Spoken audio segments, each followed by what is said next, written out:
Monsieur le Président de la République, si j'ai décidé de m'adresser directement à vous, c'est parce que prenant prétexte d'une utilisation nullement avérée par les forces gouvernementales syriennes d'armes chimiques, le président américain Donald Trump a décidé immédiatement d'attaquer la Syrie.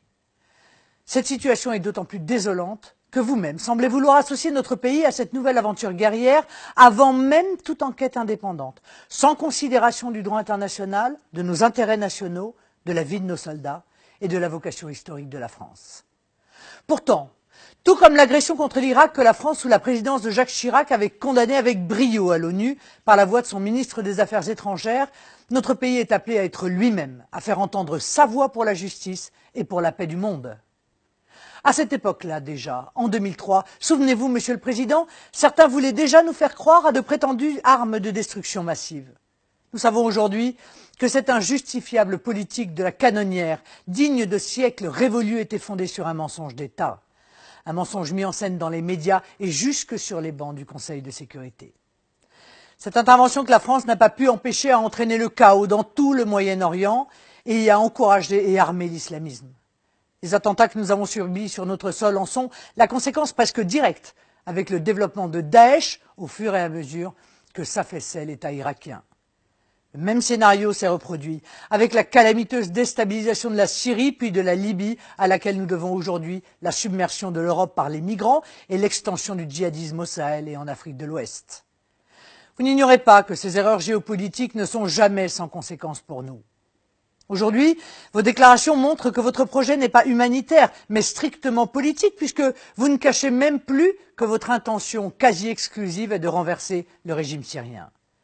Vous nous ramenez aux heures sombres, où l'un de vos prédécesseurs, arguant de prétendues raisons humanitaires, annonçait vouloir renverser le régime Kadhafi. On sait où cela a mené. Je crois que c'est dans les crises que se juge la clairvoyance et le caractère de ceux qui nous dirigent, et plus largement, la qualité des hommes d'État. Qui peut croire qu'en ces circonstances d'une gravité exceptionnelle, la France, qui est un vieux pays, un pays qui connaît mieux que quiconque le prix de la guerre, puisse se laisser entraîner à de telles folies guerrières et accepter à la légère les rôles de caution politique et de supplétifs militaires. Les nations du monde ne nous ont pas fait l'honneur de détenir un siège permanent au Conseil de sécurité de l'ONU pour nous aligner servilement sur la voie et sous la loi du plus fort. Au-delà de cette affaire syrienne, on ne peut que s'inquiéter de la tentation des dirigeants occidentaux à vouloir reconstruire un nouveau mur de Berlin comme s'ils étaient incapables de voir le monde tel qu'il est aujourd'hui. Depuis 1989, le monde a changé. La menace ne vient pas d'États laïques du Moyen-Orient, ni de puissances européennes qui sont de potentiels alliés dans la lutte contre le terrorisme, mais de groupes ou d'États qui aspirent à imposer au monde, au Moyen-Orient, en Afrique ou même en Europe, la dictature théocratique d'un islam politique.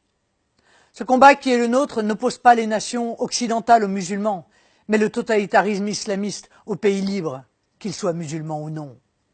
C'est unique que le monde libre viendra à bout de cette idéologie criminelle et de ses projets hégémoniques. Tous nos efforts doivent porter à éradiquer Daesh et les groupes djihadistes, même lorsqu'ils usurpent le qualificatif de combattants de la liberté pour étendre l'idéologie islamiste. Nous sommes les héritiers d'une nation qui ne peut être elle-même, pour reprendre la phrase du général de Gaulle, que dans la grandeur. La situation exige que la France soit elle-même, digne de son histoire, digne de son rang, digne du rôle que les nations libres lui ont depuis par sa glorieuse histoire conférée. Monsieur le Président, si vous prenez la décision d'une attaque militaire contre la Syrie, vous en prendrez la responsabilité, devant la nation et devant l'histoire.